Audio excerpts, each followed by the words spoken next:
Toby Cadman, who joins us now live from London. Toby, good to have you on the show.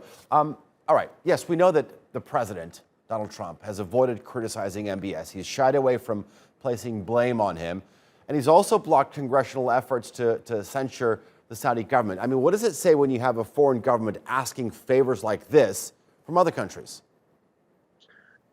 Good morning. I think it says a lot. I think what we have seen for some time is Donald Trump's position as far as the rule of law and accountability is concerned generally, and more specifically as far as Saudi Arabia is concerned. So it is deeply, deeply worrying that the position he has taken in shielding Mohammed bin Salman from any form of criticism, any form of investigation for certainly these two separate incidents, which are, of course, very serious. The assassination on the territory of a foreign state. So it is quite clear the position he has taken.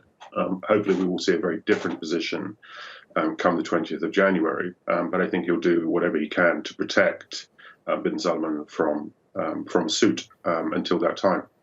You know, every position that's taken has consequences, and I want to talk about that because the intelligence officer that's being discussed here is believed to be Saad al-Jabri.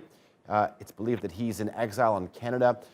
One of his sons actually said the lack of accountability is one thing, but allowing impunity through immunity, it's basically like issuing a license to kill. I mean, do you think that the U.S. support of the Saudi request, I mean, it could pave the way for the kingdom or other high officials there around MBS to pursue future assassination attempts? Absolutely.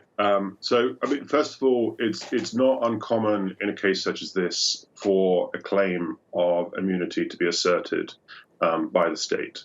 It's not uncommon for the State Department to request the parties to make legal submissions on the basis of immunity. So we shouldn't get ahead of ourselves that the immunity is going to be upheld.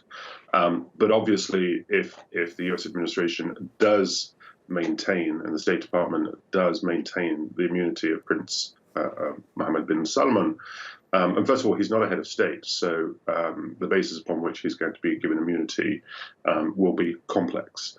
But if that is upheld, yes, of course, it sends a very, very dangerous message globally that there will be no consequence for actions such as this, and we could see further attempts. I mean, we've already seen from Saudi Arabia, we've seen from a number of states committing acts that constitute international crimes outside of their borders. So this, obviously, the case of Jamal Khashoggi is not the only case, and there are other matters, but it is effectively giving them carte blanche to carry out clandestine assassinations in this way, and that is very, very worrying.